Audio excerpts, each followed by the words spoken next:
Viewers आदाब। हमारे मुल्क का सियासी मंजरनामा हर लम्हा तब्दील हो रहा है। बाज़-औक़ात तो इतनी हैरत होती है और परेशानी भी कि अचानक कोई ऐसा हुक्म सामने आ जाता है जिसकी तवक्को नहीं होती। अभी कल रात की बात सुन लीजिए कि कल रात को अचानक एक खबर आई कि गवर्नर पंजाब उमर सरफराज चीमा को उनके ओहदे से बरतरफ कर दिया गया है। हैरत इसलिए हुई कि गवर्नर को बरतरफ करने का जो इख्तियार होता है वो सदर के पास होता है, और जब शहबाज शरीफ ने सदर जनाब आरिफ अलवी को समरी भेजी तो उन्होंने ये कहकर उसे मुस्तरद कर दिया कि गवर्नर पंजाब ने ना तो कोई गैर आइनी काम किया है और ना ही उन पर कोई इल्ज़ाम है, इसलिए मैं उन्हें बरतरफ नहीं कर सकता।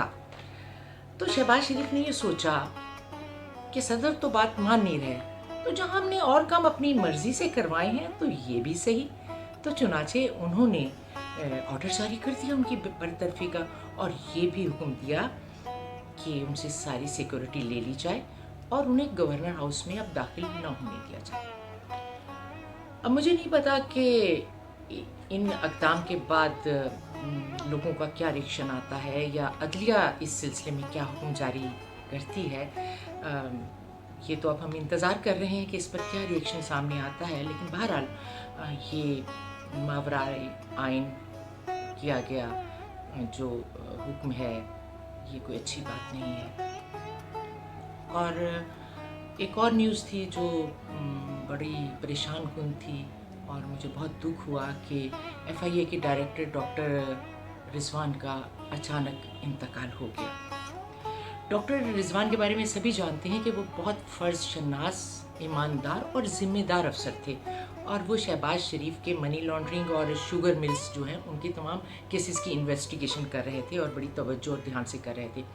जो ही इन्होंने टेक ओवर किया और हुकूमत इनके पास आई तो इन्होंने उनको बरतरफ कर दिया उनके ओहदे से, और उनको बहुत सी धमकियाँ भी आ रही थी और उन पर बहुत ज़्यादा प्रेशर था और वो बहुत अंडर प्रेशर थे, बहुत टेंस थे। और कुछ उनके करीबी मिलने वालों की उनसे बात हुई तो उन्होंने कहा कि वो बहुत परेशान थे कि उन्हें तरह तरह की धमकियाँ मिल रही हैं। इस सूरत हाल में अगर उन्हें हार्ट अटैक भी होता है तो वो भी एक तरह से कत्ल ही होता है। जब किसी इंसान के लिए ऐसे हालात पैदा कर दिए जाएं कि वो अचानक बहुत ज़्यादा स्ट्रेस में आ जाए तो वो भी एक मर्डर ही होता है। भले आप इसे कह दें कि नहीं भी ये तो तबई मौत है, लेकिन हम सबको बहुत अफसोस हुआ कि पाकिस्तान एक ज़िम्मेदार और ईमानदार अफसर से महरूम हो गया। अच्छा, अब एक बयान जो चंद रोज़ पहले आया शहबाज शरीफ का कि मैं अपने कपड़े बेचकर जो है आटा सस्ता कर दूंगा। अब ये इतनी मज़ाक़ खेज़ बात है जो मैं समझती हूँ कि एक सियासतदान को ज़ेब नहीं देती, क्योंकि ऐसी बातों का मजाक ही बनता है। भाई आपको कपड़े बेचने की क्या ज़रूरत है? आप जो एवनफील्ड के जो आपके अपार्टमेंट्स हैं लंदन में उनमें से कोई एक आध बेच दें तो बहुत कुछ सस्ता हो जाएगा।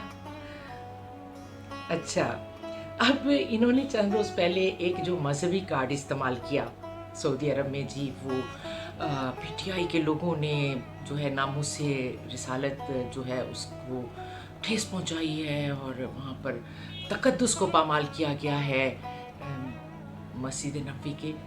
तो अब ये भी एक कार्ड था, ये भी एक तरह से ये मजहबी कार्ड इस्तेमाल करके इमरान खान को कोई नुकसान पहुंचाना चाहते थे।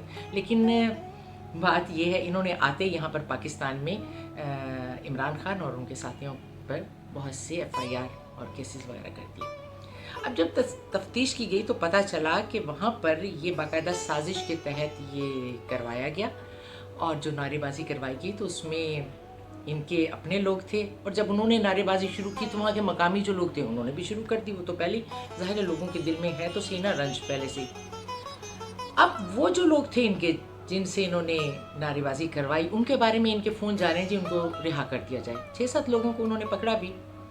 अब बात यह है कि ये वाक़या हुआ है मदीना वहाँ सऊदी अरब में, और उसकी FIR काटी जा रही है पाकिस्तान में, जो किसी तरह से भी फेयर बात नहीं है।